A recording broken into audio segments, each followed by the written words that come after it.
your ability to discount any good thoughts you have in your mind is going to be so strong. If you try and lead with positivity first, I need to think it, wish it, believe it, and I will achieve it, your set point of negativity is going to just crush that into the ground. I'm speaking from personal experience, right? As the guy that was chronically unconfident and still has, the imposter syndrome that does creep in. You have to start with action. It needs to be, okay, what would have had to have happened in a week's time for me to look back on that week and find pride in myself? Yeah, there comes a day, man. Everyone's gonna have this day. There comes a day where being average, being mediocre is just sickening to you. It's just sickening. It makes you want to throw up. Because you've seen people with far less talent than you. As you're growing up with them, their childhood buddies, whatever else, they didn't have what you had. Yet now they're fucking to become something that you hadn't. There comes that day. It's either when you're young, and it strikes you on the baseball field because you're sick of striking out, or it's when you get fired from your 5th job, and your wife and kids are on your ass because you don't know how to support them anymore. There comes a fucking day where push comes to shove. Where being mediocre and being like average and shit just fucking burns and sucks so much. You can't deal with it one more day. And you get off your fucking ass and you create something that's always been there. It's always been inside of you trying to come out. But you've never wanted to unwrap it because there's too much fucking pain and commitment. I'm up about 5:30. So every morning starts with a run. And that's because that's the one thing I hate to do more than anything in the world. So that's like my cup of coffee. And I'm all about armoring yourself. So the second you leave your house, and the second you open your phone, the second you do any of that, you are now letting in poison and cancer. So I make sure a lot of things you can't avoid. So as I get up, I start to armor plate my mind and body. Like a person's going to war, you put your body armor on. That's what I'm doing on that run. I'm waking up and I'm giving myself all this armor. So when I come out in the world, now look at that phone, I'm ready. I'm not waking up late, I'm not rushing around, I'm not disorganized, because I know I'm gonna get hit in the mouth. There's an art to getting hit in the mouth. And that is why these things are important. You have to wake up and you have to give yourself belief. You have to give yourself confidence. So it starts with that run. It's easy to give up. Hell yeah. It's the easiest thing in the world to do. I'm done. I ain't going. I ain't gonna keep going. Yeah, I don't feel like going to work. I'm done. Yeah, man. It's easy. It's very easy. But what's hard is going, yesterday I got nothing from working as hard as I could. Nothing happened from that. I'm gonna do the same thing again today, but I'm gonna try to go harder. That's the hardest thing in the world. To get up every day and give 100% and be in the same position that you were each day, but mentally know that you're trying and trying and trying. That's a real grind. Like, I remember before the internet, before YouTube, before all of this sort of stuff, there was no access to this information. You couldn't get this information.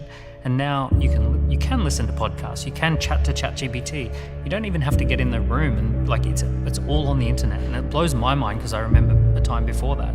If I wanted to raise a bunch of money from other people that didn't know me, and I wanted to never have a problem raising money again, I didn't want to use any of my money ever, I would use what I learned in venture capital, which is the Midas touch. And basically, I think you need one of these 4 in order to raise money. You don't have to have all 4, but if you do, that makes it really, really easy. The easiest one is profit, right? If you have a business right now that's making money, profit in your pocket, you can raise capital, you can raise money from people as long as that amount that you're raising is reasonable to the amount of profit. If you don't have any profit, but you have growth, let's say like Plitt, we were talking about, a big AI company, great. You can raise a bunch of money if you got growth too. The third thing, if you don't have either one of those, you don't have profit, you don't have growth, but you have a history. I've sold a company before, I've built this before, you can raise purely on the fact that you've done this before. And if you haven't done any of those 3, you've done nothing in life, then you need a really good story. And the story is something that you can often raise money off of. So I believe that we are going to create the next XYZ, and if we do this thing, then you will all make money, I will make money, and we will change the world together. I think about death all the time. It's like, I'm going to die. And I think you have to agitate the pain for yourself. Like, you have to stoke the pain. Like if you can't get through, because like it would be odd that you would be motivated by some weird passion. Like not everyone's Mozart and just like, I just love music and I see numbers and colors, whatever. Like some people are like that, but most people aren't. And so if you're not that, then you only start really liking stuff when you get good at it, in my opinion. And you only get good at it by doing it a lot of times before you're good at it. And so this is why I'm a big believer in this, is that when you are starting out, I think you got to find the thing that's the pain. And like pain motivates significantly faster and stronger than pleasure does. Example's good. But then I would say disabuse yourself of the notion that you know what is best for this person. Not only do you not know, you actually don't want that responsibility for two reasons. Let's say they do what you say and something good happens to them. Well, whose victory is that? Yours or theirs? And if it's yours, did you just steal it? And then let's say they fail following your advice. Well, they pay the price for that. And you can skip away merrily and say, well, I should have spoke more carefully. It's like, you don't mess about with people's destiny. You do not know where they're headed.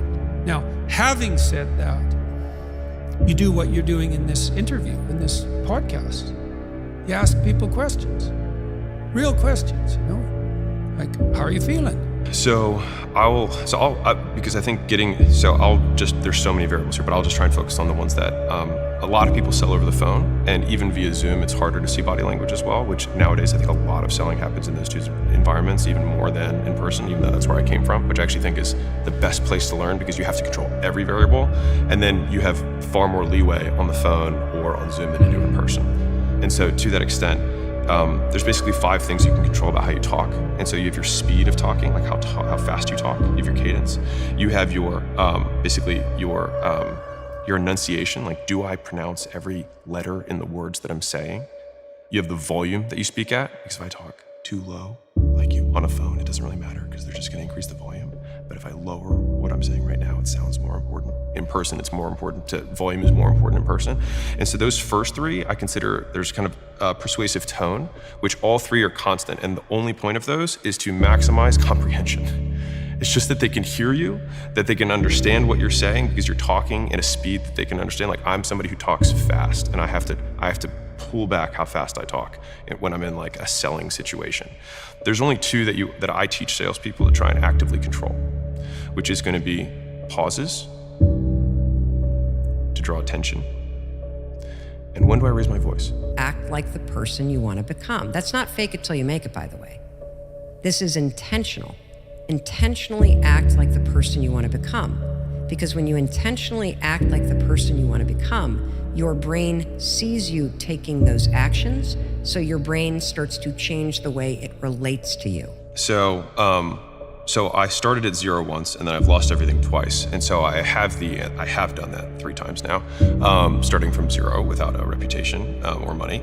And so what I did in all 3 times was the same thing, which was the first thing I did was I learned how to advertise, which is how do I let people know about the stuff I have.